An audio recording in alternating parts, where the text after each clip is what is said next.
Que Dieu vous bénisse, s'il vous plaît, asseyez-vous. Jalon et moi, nous sommes très reconnaissants de pouvoir enseigner sur un sujet qui nous est très cher, être des adolescents sans crainte.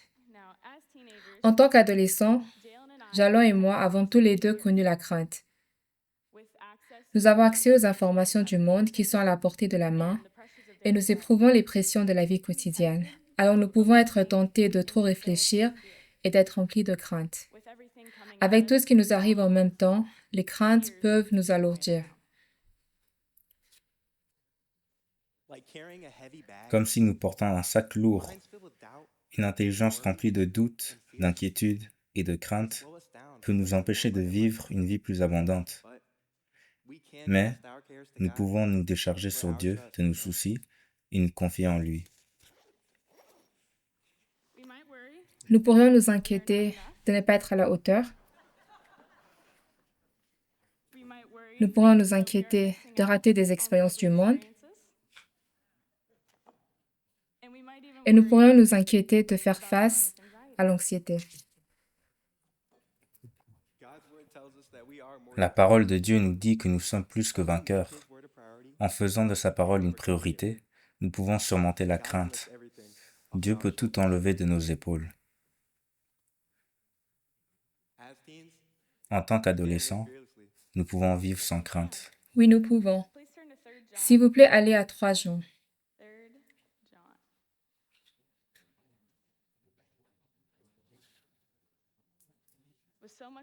Avec tout ce qui se passe dans le monde aujourd'hui, un nombre croissant d'adolescents font face à l'anxiété. L'anxiété, selon la définition d'un dictionnaire, est un sentiment de crainte, de froid et de malaise. Pour de nombreux adolescents, l'anxiété est quelque chose à laquelle ils font face quotidiennement. Heureusement, ce n'est pas ce que Dieu veut pour nous. Qu'une personne soit diagnostiquée ou non avec de l'anxiété, chacun d'entre nous a eu des inquiétudes, n'est-ce pas? Dieu veut que nous soyons libérés de ces inquiétudes et de toute servitude mentale qui se présente à nous. Regardez 3 Jean 2. Bien-aimé, je souhaite que tu prospères à tous égards et sois en bonne santé, comme prospère l'état de ton âme. C'est le cœur de Dieu pour nous, que nous soyons en bonne santé, physiquement et mentalement. Dieu peut et il veut nous aider à surmonter les difficultés mentales. Je suis vraiment reconnaissant pour cela. Une chose qui m'aide à surmonter l'inquiétude est la prière. S'il vous plaît, allez en Philippiens chapitre 4. Regardons ce que Dieu dit à propos de la prière.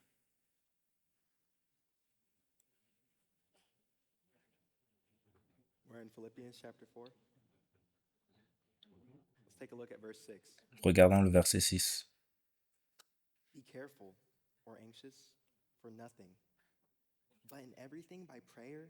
Ne vous inquiétez de rien, mais en toute chose, faites connaître vos besoins à Dieu par des prières et des supplications, avec des actions de grâce. Quand je me sens inquiet, je prie. La prière que nous prions parfaitement par l'esprit ou avec notre intelligence, elle nous permet d'enlever des fardeaux de notre cœur et de les remettre entre les mains de Dieu. Certains gens pensent que la prière doit être formelle, mais ce n'est pas forcément le cas. Il peut s'agir d'une simple conversation entre moi et mon Père céleste. Parler à Dieu d'un problème dans notre vie, que ce soit grand ou petit, est souvent plus utile que nous nous en rendons compte. La prière peut apporter de la paix et de la clarté à une situation. Si quelque chose est important pour nous, alors c'est important pour Dieu. Même lorsque nous ne savons pas exactement ce qu'il nous convient de demander, parler en langue est un excellent moyen de nous décharger sur Dieu de nos soucis. Allons à 1 Jean 5.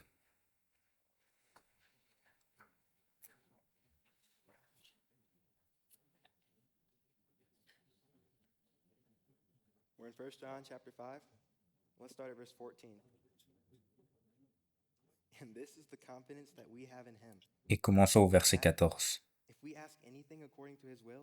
Nous avons auprès de lui cette assurance que si nous nous demandons quelque chose selon sa volonté, il nous écoute. Au verset 15, et si nous savons qu'il nous écoute, quelque chose que nous demandions, nous savons que nous possédons la chose que nous lui avons demandée. Dans ces versets, Dieu nous promet qu'il écoutera et exaucera nos prières. Ainsi, quel que soit l'obstacle, nous serons en mesure de la gérer avec le soutien de Dieu. Il nous faut seulement faire confiance à Dieu qu'il pourvoira à nos besoins. Quand nous nous confions au Seigneur, nous pouvons gagner, peu importe la situation. Lorsque je faisais le choix d'université où je voulais étudier, la prière m'a aidé à gérer mon inquiétude. Au début de ma dernière année au lycée, je ne savais pas à quelle université je voulais assister. Je savais cependant que je voulais faire mes études sans m'endetter. Toutefois, je ne voulais pas baser mes décisions uniquement sur l'argent et me contenter d'une université qui ne me convenait pas. La prière m'a aidé à trouver la meilleure université pour moi. Je priais Dieu tous les jours qu'il m'aide à choisir la bonne université et que mes frais de scolarité soient entièrement payés. En fin de compte, une université semblait me convenir davantage. Elle offrait l'un des meilleurs programmes de l'État dans le domaine que je voulais étudier. Elle me permettait de demeurer à une distance raisonnable de mes amis et de ma famille, et il y avait beaucoup de croyants qui vivaient près de l'université, y compris certains membres de ma famille. Je savais que cela m'aiderait à garder Dieu comme une priorité dans un nouvel environnement. Bien que j'ai choisi cette université, je m'inquiétais toujours à propos des milliers de dollars dont j'aurais besoin pour y assister. Du point de vue des 5 sens, il me semblait presque impossible de couvrir les frais de scolarité, et j'étais tenté de douter la capacité de Dieu. Mais je me suis rappelé que Dieu promet de combler mes besoins. Un jour, alors que je priais et lisais Éphésiens chapitre 3, j'ai décidé d'écrire dans ma Bible: je serai admis gratuitement à l'OSU, Ohio State University, l'université de l'État d'Ohio, sans devoir dépenser un sou. Veuillez excuser mon écriture. Quand j'ai écrit cela, je promettais de ne pas douter le pouvoir de Dieu. Dès ce moment, j'étais pleinement convaincu que Dieu comblerait mes besoins. J'ai fait tout ce que je pouvais pour agir avec croyance et j'ai laissé Dieu faire le reste.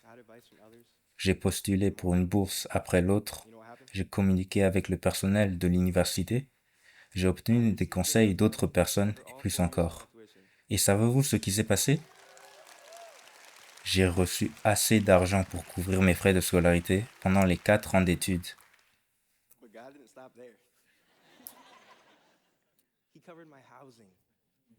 Mais Dieu ne s'est pas arrêté là. Il a couvert mon logement, ma nourriture, mes transports, mes livres et mes fournitures d'études. Et j'ai même reçu l'argent pour d'autres dépenses. Et après tout cela, il me restait même de l'argent supplémentaire. Éphésiens 3:20 nous dit que Dieu peut faire infiniment au-delà de tout ce que nous demandons ou pensons. En faisant confiance à Dieu et en me déchargeant sur lui de mes soucis, j'ai vu cette promesse s'accomplir pour moi et j'ai pu surmonter l'inquiétude. Notre Dieu n'est-il pas bon? Une autre chose que nous pouvons faire pour vivre sans crainte et surmonter l'inquiétude est de demander de l'aide. S'il vous plaît, allez au chapitre 11 de Proverbes.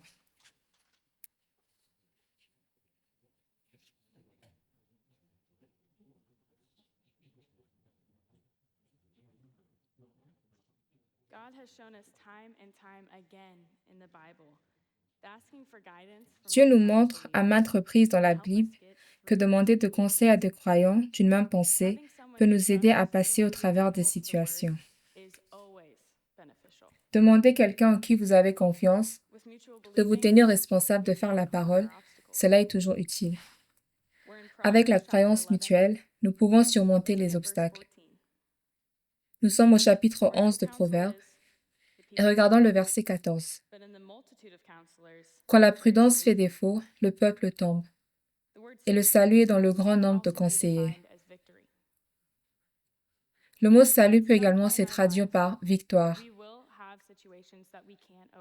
À un moment donné de notre vie, nous aurons des défis que nous ne pourrons pas surmonter seuls. Ce n'est pas une faiblesse ni un fardeau de partager nos problèmes avec quelqu'un, mais cela peut vraiment nous aider à passer au travers des situations négatives. Parler à d'autres croyants d'une même pensée peut nous aider à aligner nos pensées sur la parole afin que nous puissions surmonter. Lorsque nous voyons notre situation d'une autre perspective, cela peut nous aider à nous rendre compte que nos inquiétudes et nos difficultés sont petites par rapport à la puissance de Dieu. C'est vrai. Allons à Romains 12.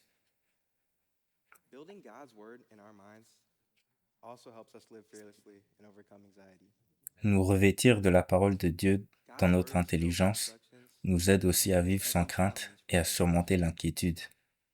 La parole de Dieu est remplie d'instructions sur les moyens de relever tous les défis auxquels nous faisons face. Nous revêtir de la parole de Dieu dans notre intelligence nous aide à nous préparer pour les moments où nous nous sentons dépassés. Plus nous connaissons des promesses de Dieu, plus nous avons à revendiquer quand nous en avons besoin. Ce qui importe, c'est de garder la parole de Dieu dans l'intelligence lorsque nous faisons face à la pression. J'ai eu moi-même tendance à trop réfléchir. Dans le passé, je me souviens d'avoir été si inquiet pour des choses que les autres semblaient gérer facilement. Il me semblait que chaque nouvelle expérience à laquelle je faisais face me remplissait de crainte. J'étudiais la parole, mais quand je faisais face à une situation qui me rendait mal à l'aise, je laissais mes pensées s'envoler vers ce qui pourrait arriver et vers le pire résultat possible. Ce qui m'a finalement affranchi de la crainte, c'était de vraiment comprendre comment retenir la parole dans mes pensées et renouveler mon intelligence. En grandissant dans le ministère, j'avais entendu l'expression « renouveler votre intelligence » pendant si longtemps. Mais je n'avais jamais vraiment compris son importance. Pour moi, il me semblait que réfléchir à tout résultat possible était la seule façon de pouvoir gérer une situation stressante. Mais en réalité, cela ne faisait que me rendre plus inquiet. Quand j'ai enfin compris comment retenir la parole dans mon cœur, j'ai pu surmonter l'inquiétude. Regardons Romains chapitre 12, au verset 2. Ne vous conformez pas au siècle présent, mais soyez transformés par le renouvellement de l'intelligence, afin que vous discerniez quelle est la volonté de Dieu, ce qui est bon, agréable et parfait. Renouveler notre intelligence n'est pas nier l'existence d'un problème, ni ignorer nos émotions.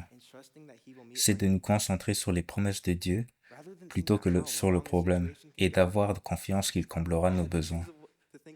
Plutôt que penser aux résultats qui pourraient être négatifs, il me fallait penser à ce que Dieu a promis de faire pour moi lorsque la crainte s'est soulevée dans mon intelligence. Au lieu d'avoir une attitude mentale négative, nous pouvons faire des confessions positives. Oui, nous pouvons. Aller à Philippiens chapitre 4.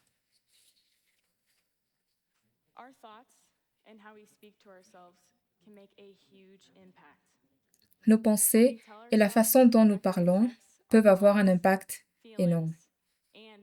Ce que nous disons à nous-mêmes affecte directement nos pensées, nos sentiments et nos situations. Lorsque nous avons une pensée négative, il y a deux façons de la gérer. Nous pouvons laisser les pensées négatives gagner et prendre les dessus, ou nous pouvons changer la façon dont nous percevons une situation.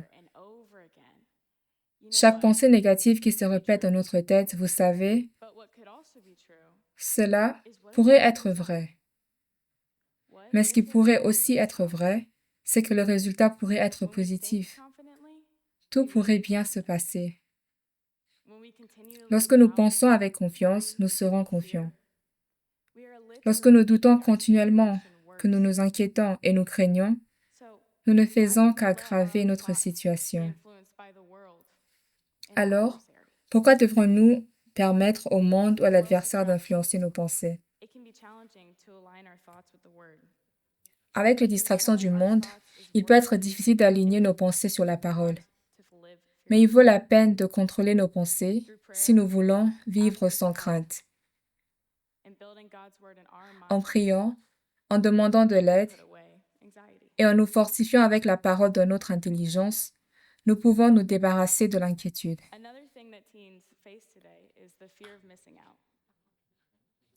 Une autre chose à laquelle les adolescents sont confrontés aujourd'hui est la crainte de rater quelque chose. Nous sommes souvent confrontés à des situations difficiles où il faut choisir d'aligner nos actions sur la parole ou sur le monde. Dieu promet de récompenser notre fidélité. Lorsque nous faisons de Dieu une priorité dans notre vie et que nous choisissons d'honorer Dieu par nos actions, il prendra soin de nous. Nous pouvons être tentés de penser que si nous suivons la parole, surtout quand ceux qui nous entourent ne le font pas, nous raterons quelque chose ou nous nous sentirons exclus. Nous n'avons pas à craindre de rater ce que le monde a à offrir lorsque nous choisissons de marcher avec Dieu. Nous sommes en Philippiens 4, lisons le verset 19. Et mon Dieu pourvoira à tous vos besoins selon sa richesse avec gloire en Jésus-Christ. Dieu promet qu'il ne permettra pas à ses enfants de manquer dans quelque catégorie de la vie, y compris rater ce qui nous rendra heureux. Le monde nous offre une expérience d'adolescence où il est normal de faire n'importe quoi, quelles qu'en soient les conséquences. L'attitude mentale de « on ne vit qu'une fois ». Dieu veut que nous débarrassions des actions et des pensées du monde. Mais ce n'est pas pour nous rendre malheureux. Il le fait parce qu'il sait que les plaisirs du monde ne nous apporteront pas la véritable satisfaction. Nous sommes tous tentés à un moment donné. Les choses qui sont tellement normales dans le monde, fumer, boire, avoir des rapports sexuels, même avoir un désir obsessif d'obtenir le plus d'argent possible, sont des tentations auxquelles nous sommes confrontés. Le monde fait de toutes ces choses une telle priorité. Et pourquoi? C'est la manière dont l'adversaire nous éloigne de Dieu, de la vérité, et nous tente de mettre les choses devant de Dieu.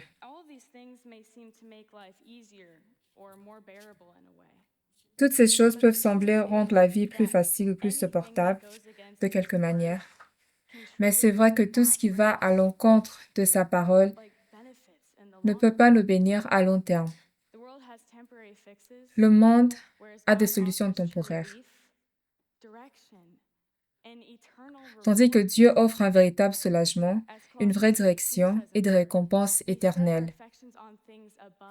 Comme le dit Colossiens 3:2, « Affectionnez-vous aux choses d'en haut et non à celles qui sont sur la terre. » Lorsque nous décidons de faire de Dieu notre priorité, il prendra soin de nous. C'est vrai. Dieu sait que nous ferons face à des défis, mais par sa parole, il nous a donné une solution, une façon de gérer chaque situation négative. Il ne nous faut pas compter sur ce que le monde nous offre pour être comme les autres. Et nous n'avons pas à craindre de rater quelque chose.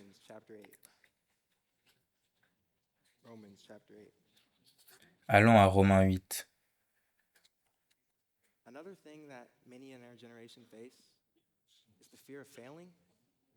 Une autre chose à laquelle beaucoup de gens de notre génération sont confrontés est la crainte d'échouer ou de ne pas être à la hauteur. Cette crainte peut être à cause des pressions qui viennent de la société, de la famille, des amis, d'autres adultes ou même de nous-mêmes. La crainte de choisir le mauvais cours, le mauvais sport, les mauvaises amitiés, les mauvaises relations. La liste est longue. Nous voulons être les meilleurs adultes possibles, mais y parvenir peut être une tâche difficile. Heureusement, nous avons quelqu'un qui connaît et comprend déjà nos préoccupations. Nous avons un Père céleste qui connaît chacun de nous personnellement. Dieu sait les détails de notre vie, quand, où et comment. Regardons le verset 28 de Romains 8.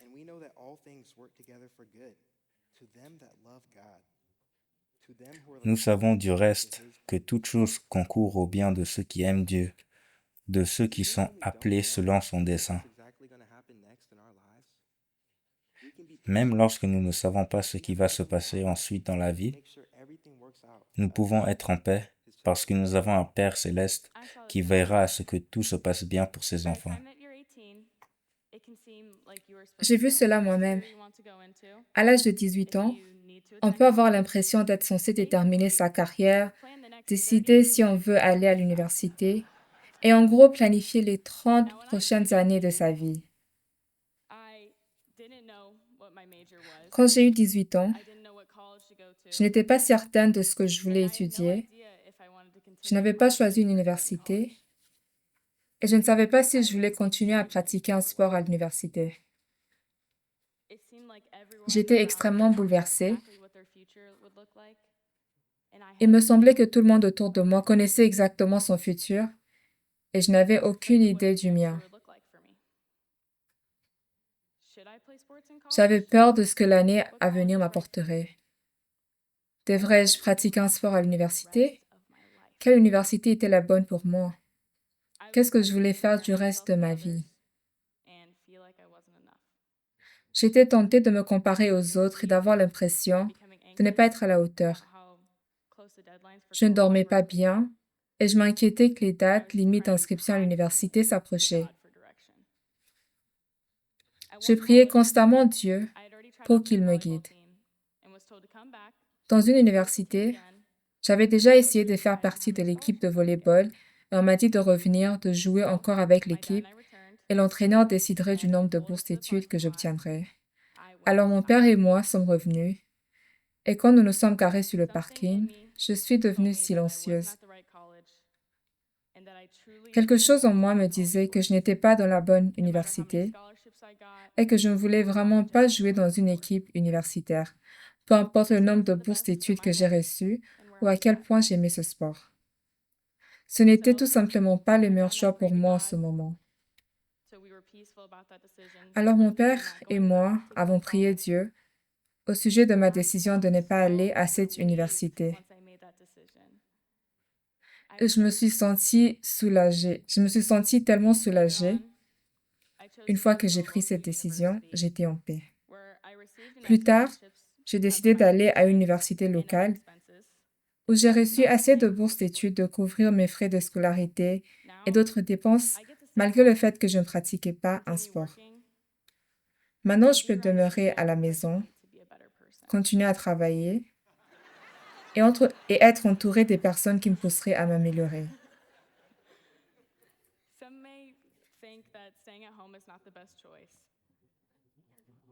Certains peuvent penser que demeurer à la maison n'est pas le meilleur choix, mais pour moi, c'était exactement le bon endroit pour moi. Je ne peux pas vous dire combien de fois j'ai pu aider les gens de mon quartier ou de ma ville, que ce soit une simple prière ou même en écoutant ceux qui en avaient besoin. J'ai pu partager la parole de Dieu et représenter Dieu. Chacun a son propre chemin et nous pouvons faire confiance à Dieu pour nous montrer le meilleur chemin à suivre. Il ne désire pas que nous échouons, mais que nous nous épanouissons. Dieu est bon. Les adolescents peuvent également craindre de ne pas être à la hauteur des normes de la société. La pression de nous aligner aux normes du monde vient de partout. Surtout avec les réseaux sociaux, nous voyons la vie des autres presque constamment. Bien que nous puissions être tentés de nous comparer à ce que nous voyons, il s'agit d'une ruse de l'adversaire. Qu'il s'agisse du succès, de l'intelligence ou même de notre apparence, nous pouvons craindre de ne pas vivre à la hauteur des attentes du monde. Mais la norme de Dieu est la seule qui compte vraiment. Nous comparer aux autres ne fait que voler notre joie. Quand j'étais plus jeune, j'ai pratiqué beaucoup de sports et d'activités, y compris les cours de danse. Pendant 9 ans, je me suis beaucoup consacrée à des concours et des spectacles de danse. Mon style préféré était la danse classique.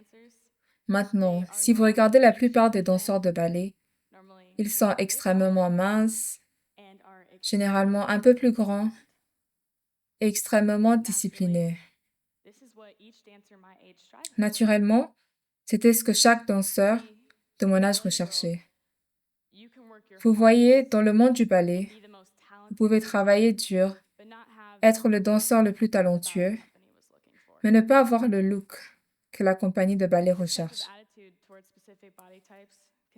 Cette façon de penser par rapport au type de corps spécifique devenait courante quand je grandissais, pratiquer des sports et aller au lycée.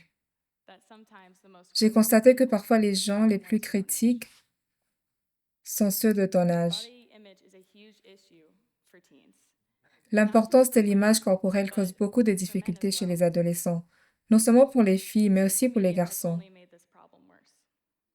Les réseaux sociaux ne font qu'aggraver la situation. Le monde vous dira constamment que vous êtes trop maigre, trop gros, pas assez joli ou pas assez masculin. Je vais vous dire une chose, vous ne serez jamais parfait selon les normes du monde. Même si vous ne voulez pas entendre cela, c'est vrai. Vous ne serez jamais parfait selon les normes du monde. Il n'y a qu'une seule personne parfaite, Jésus-Christ. Il n'a pas été accepté par tous. Comment pouvons-nous nous attendre à être acceptés? Quoi qu'il en soit, il y aura au moins une personne qui dira quelque chose de négatif à votre sujet. C'est pourquoi nous écoutons ce que Dieu dit de nous et non le monde. Même avec toutes nos erreurs, nos inquiétudes et nos imperfections, Dieu nous aime toujours pour qui nous sommes vraiment. Notre Dieu est un Dieu d'amour. Regardez le psaume 139. Voyons ce que Dieu dit à propos de nous.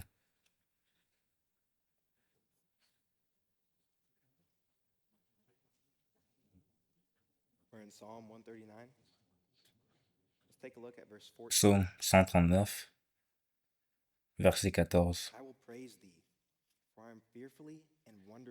Je te loue de ce que je suis une créature si merveilleuse. Tes œuvres sont admirables et mon âme le reconnaît bien. Nous n'avons pas à nous soucier de ce que le monde dit de nous quand Dieu dit que nous sommes une créature si merveilleuse. Il ne faut pas laisser les normes de la société nous gêner. Nous sommes ce que Dieu dit que nous sommes. Tout ce que nous avons à faire, c'est d'y croire. Il ne faut pas craindre de ne pas être à la hauteur ou d'être un échec. Peu importe nos défauts ou nos imperfections, Dieu nous aime inconditionnellement. Peu importe ce que les autres pensent de nous, nous sommes toujours justes aux yeux de Dieu.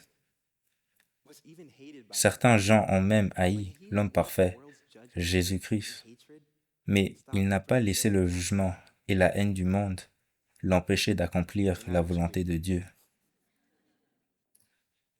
Il en est de même pour nous.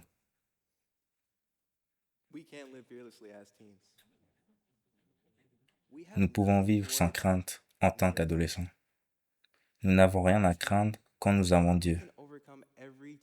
Avec lui, nous pouvons surmonter toute difficulté que nous rencontrons. Le monde dans lequel nous vivons est plein de doutes, d'inquiétudes et de craintes. Mais avec la parole de Dieu, nous pouvons les conquérir. Nous pouvons surmonter la prison mentale de l'inquiétude. Il ne nous faut pas nous soucier de rater les plaisirs du monde quand Dieu en a beaucoup plus en réserve pour nous. Et nous n'avons pas besoin de l'approbation des gens quand nous avons déjà l'approbation de Dieu. À l'adolescence ou à n'importe quel âge, nous serons confrontés à des situations difficiles. L'adversaire ne nous facilitera pas la tâche parce qu'il connaît la puissance que nous avons en tant qu'enfants de Dieu. Nous avons donc deux options face au défi. Nous pouvons laisser le diable gagner et être écrasés par la crainte, Ou nous pouvons surmonter la crainte en faisant confiance à Dieu dans chaque aspect de notre vie. alors, cette semaine, vivons sans crainte en tant qu'adolescents, ou, quel que soit votre âge, en choisissant de marcher avec Dieu. Que Que Dieu Dieu vous vous bénisse. bénisse.